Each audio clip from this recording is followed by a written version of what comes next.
This episode is sponsored by Smart Travel, a new podcast from NerdWallet. Before you book that next trip, it's worth asking a few smarter questions. Things like, does that travel card really justify its high annual fee? And when do points actually deliver strong value? Or all of those flight deals that we just found really as good as they look? Smart Travel looks at those kind of decisions behind the booking with clear reporting from NerdWallet's writers and journalists so you can travel with more confidence. Travel smarter and spend less with help from NerdWallet. Follow Smart Travel wherever you get your podcasts. This is a Voyescape podcast. You can find all of our travel podcasts from around the world at voyescape.com. Mexico City is a place that's home to more than 20 million people. And so when you go there, it can maybe seem a little bit overwhelming making a choice on your hotel. I mean, so many hotels, probably hundreds. I don't know if there's thousands, but a lot of options. Today, we're going to pick out a few of our favorites for our third installment on Mexico City. How are you doing this week, David? I'm doing great, Tim. And yeah, Mexico City is definitely, it is, as you say, such a massive urban area. You really do have to kind of pick your neighborhoods and where you're going to explore. And that would definitely be a tip, is like do some research into the different parts of the city. What are you into? Is it food? Is it art? Is it shopping? And kind of pick your neighborhood based on that and where you're going to stay based on that as well. And certainly this first hotel I'm going to talk about, that was very much the deciding factor for me. This was staying in the Condesa neighborhood, which, you know, this is a neighborhood that's come up a lot in our last two episodes around culture and what to do and food. And so I wanted to stay somewhere that was right in the middle of that. And I had a chance to spend a few nights at the Condesa DF by Design Hotels. This is like uber stylish boutique hotel. It's got a fantastic rooftop bar and really the happening kind of social scene happening on the roof of the hotel. It's a great base for exploring the city by foot. And one of the things I really liked is that you could tell it was really like a social hub for the neighborhood. Is part of what makes it so special. I think that it's not just tourists there staying for the weekend. You've got a lot of locals who are up enjoying the rooftop bar, the great restaurant there. It's this 19 that's now been built with an open air atrium, lots of natural light, just really stylish without feeling pretentious. And I thought it was a fantastic place. Definitely somewhere I would seek out again on future trips. And a great place for kind of basing yourself when you're in the city. Absolutely. And I know we've talked about La Condesa, but I have a location or a hotel in La Condesa as well, but can't emphasize enough. I know we've already talked about it, how amazing it is to just walk around there in the afternoon and evening and then being able to walk back, not having to worry about traffic, just a perfect location. So couldn't agree with you more. And I know that another hotel that has a great location. Yeah, and this is one that I stayed at using some of my Marriott points on a couple of trips to the city. The Sheraton Mexico City Maria Isabel. Its main selling point, I would say, is that it's super centrally located near kind of one of the most important historic districts in the city. It's on Paseo de la Reforma. It's got a rooftop pool. It's got, if you are a Marriott Bonvoy point collector, it's got a great rooftop lounge with amazing views of the city and over Paseo de la Reforma as well. So just incredible views of the city and a free breakfast that's included if you're a kind of a platinum member staying there as well. And again, if you really, I would recommend this one very much for a first trip to Mexico City if you want to get some of those like main historic attractions off your bucket list. And I think you've explored that historic center area before, haven't you, Tim? I have, yes. There is, it's not so far, I know, from El Zocalo, which is really the beating heart of the city. And the thing I love about El Zocalo is that it's not just the colonial history, but this was also the center of the city for the Aztecs. So it was a ceremonial center and a gathering place. And to this day, it remains a gathering place. It's the main square. It's always busy. It has this huge Mexican flag over top, and it's home now to both the presidential palace and the main cathedral. So that's if you want to see something happening, if you're bored, just go to the Zocalo and you'll see a protest, or you'll just see people selling things or whatever. I mean, a huge, huge square, something going on all the time. And then, my first recommendation is not so far from there as well, also on Paseo de la Reforma, which is the St. Regis Hotel. And from there, you can walk also to Polanco, and then the Angel of Independence, which is probably the most recognizable landmark in Mexico City. It's that right in the middle of that busy street. And it has everything you'd expect from a St. Regis. So they've got butler service, beautiful spa, and just wonderful views from the rooms. And, when you go to a city like Mexico City, where you're going to be busy all day, maybe you're going to sit in traffic a little bit, maybe you're going to have a frustration or two here and there. It's always wonderful to come back to a spa and a butler and just a beautiful view from the room. And you can kind of just be above it all and just have a look, a view out on the chaos, which I love a bit of chaos, but it's also nice to kind of retire to a beautiful place. And I know we've talked about La Condesa a lot, and I'm also going to mention a hotel in La Condesa, which is the Mondrian Hotel, which is a fairly new hotel. Again, location is a strong point. Walking distance to all those cafes and restaurants that we've discussed. Big, stylish rooms. There's really an emphasis there on. And if you can imagine, there's a place called Flower Shop Condesa, which combines a florist shop and a wine bar. So it's an actual working flower shop, but you can also get a glass of wine. So, two beautiful things brought together. And then I have just one other place that I wanted to mention, which is, again, I noted, it's a respite in a busy city, and it's called Casa Cuenca. It's in a renovated Beaux-Arts mansion, just 10 rooms. So we've talked mostly about, larger hotels, lots of rooms. This has just 10 rooms, just off of Park España, which I know you talked about in the first segment of our Mexico City episodes, near Avenida Veracruz, which is one of the best walking streets in La Condesa. 30s style, and just a beautiful interior courtyard. And again, a hotel with 10 rooms, you're going to get that personalized service. So you're going to get to know the front desk clerk. You're going to get to know the duty manager. So that is also one of my favorite places to stay in Mexico City. Some great suggestions for sure. And one thing I would say is at least 3 of the properties we've talked about, I always defer. A lot of times we end up talking about Marriott Bonvoy properties because a lot of times I've collected a lot of Marriott points, can stay on them very inexpensively or for free. The Design Hotel that we mentioned, Condesa DF, you can stay on Marriott points, the Sheraton and the St. Regis. And I would say all 3 kind of different merits if you're trying to maximize your points. The St. Regis, definitely the most luxurious of them, but it's going to be the most on points of the 3 hotels we talked about. The Condesa DF kind of sits in the middle, and I would say the coolest of the 3.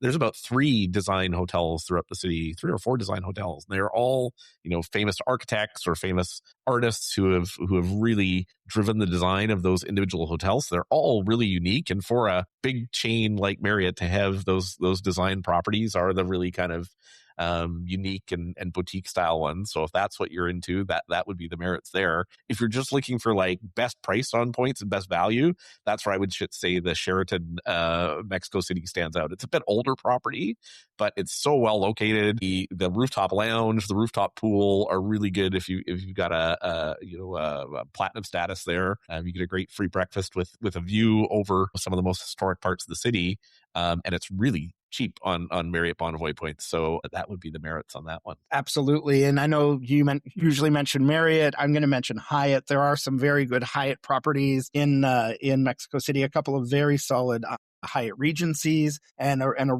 really fantastic Ondas that has maybe one of the best rooftop bars in the whole city. So I would recommend those hotels as well. One thing you'll find a little less, I found, was not as many Airbnbs as some big cities around the world. There definitely seems to be a bit of a backlash to Airbnb a little bit in the city. And depending on the neighborhood you're going to go into and the rules and regulations in different parts of the city, it did seem to be a little bit more sparse on the Airbnb front. So, and I'll be honest, if I'm to riff just a tiny bit, I will say I am not a big fan of Airbnb. I love everything about a hotel stay. I've stayed thousands of nights in hotels over the course of my career as a travel writer, and just I love having somebody at the front desk 24 hours a day that you can ask anything, restaurant recommendations or what's the good neighborhood to go into at night, what's going to be safe, what's going to be unsafe.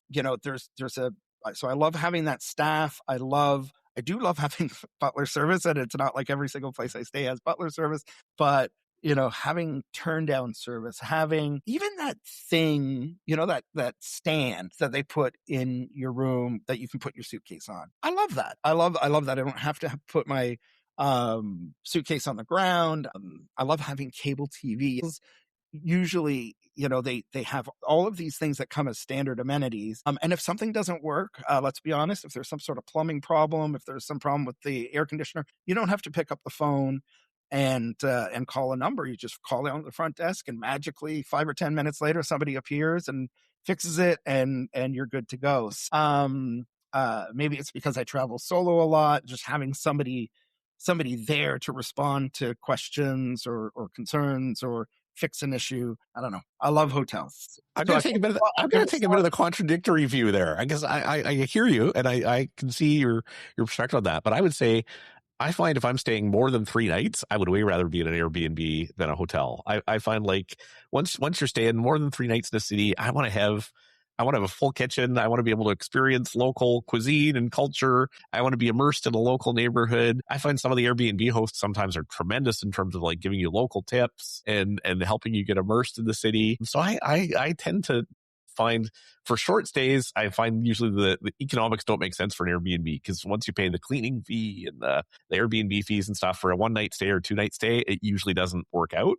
But I find more than 3 nights, I love a good Airbnb. I've stayed in terrific ones in Paris, all throughout Asia and Tokyo. I think that they depending on where you're at, they can be great. And another thing that we found really good on a lot of our recent travels too is home exchanges. We've found some great properties doing that, which often will be quite similar to Airbnb type properties, but you find somebody else in the city that you want to go to around the world. You essentially get on the platform and make an agreement with them. They come stay at your place, you stay at theirs, or they've got different types of exchanges on different sites that you can arrange. But we've done a few of those. I found that's been a terrific way to really immerse yourself in some cities as well. I will, on the Airbnbs, I definitely will agree with you on the kitchen. Having a kitchen, especially if you're more than a night or two, it really is a huge advantage to be able to, have, even if you have breakfast and lunch, at home and you want to go out somewhere for dinner, home meaning, you're home away from home. I do like that. And my one big beef, I've talked about the things that I love about hotels. My one big beef with hotels is the size of the fridge in the hotel room, because, inevitably you're going to have a meal that's too big. If I'm traveling solo, I often will get like a pizza and then try to save like the leftover pizza for another meal or something like that. I call it for pizza for days. That's my private name for it. But just having a couple of meals out of a pizza, and it is impossible to fit a pizza box into a mini fridge. I know that's like definitely a first world problem, but I've tried all these different things. Like I've had the front desk store the pizza for me. I've had in their kitchen, which they're not always happy to do. And I often get a smaller takeout container where I'll like stack the slices up.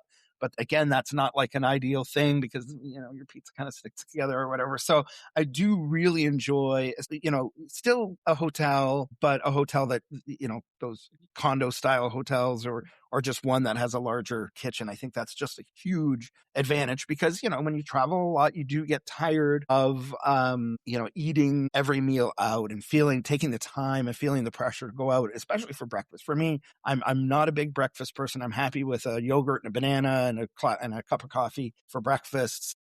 Having enough that you can have that in the room and eat it comfortably is definitely something that I love in a hotel. And I mean, we're getting into the weeds a little bit here, but I do love a washer and dryer because I always say the hardest thing to do on the road when you're traveling a lot is laundry, because it's either expensive if you're paying per piece at a hotel, or complicated if you've got to put it in your backpack or your dirty underwear in your backpack and go 7 blocks in each direction to drop it off and get it done, or it's your whole morning if you're doing laundry at a laundromat. So anyway, there are certain advantages to an Airbnb that I will concede, but I still do prefer a hotel when given the choice. And if anybody's ever coming to Vancouver, I own an Airbnb. Feel free to message us. I'll send you a link to my Airbnb. You'll love the stay. Oops. Except everything I said is true except for David's Airbnb. That one's 5-star rated consistently. I take back only the part about David's Airbnb, which I've heard is lovely, and I would love to stay there one time. But There you go. I'm sure we'll get you a friends and family rate if you want to come out and stay, Tim. Sounds good. Sounds Anytime. good. And it does have a laundry machine and it does have a full kitchen. So there All you right, go. perfect. That's everything I'm looking for. So let's There you go. All right. Well, as always, if you're enjoying our podcast and finding it useful, hopefully for planning your trips around the world, we would love it if you could give us a review or a rating on Apple Podcasts, on Spotify, wherever you're listening to our podcast. And you can also check out all of our other great podcasts across the world at voyescape.com. Something Tim and I have been working on for a while now, really bringing together some of the best travel podcasts in the world, all in one place. And we've got episodes for really almost any destination you can think of. So really trying to pull together information to help people travel more and travel better, and a ton of content there on destinations all around the world. Great chatting with you, David. Great chatting with you, Tim. Enjoy it. You were on a trip. My understanding you're heading out, tomorrow? Or you just got back from New Zealand? You were on your way to Aruba? And I go to Aruba tomorrow. So, yeah. So I'm sure we will have our Aruba episode soon. Absolutely. Absolutely. Looking forward to it. Sounds good. Thanks, Tim. Thanks, David. Travel doesn't always go to plan, and that's where the best stories live.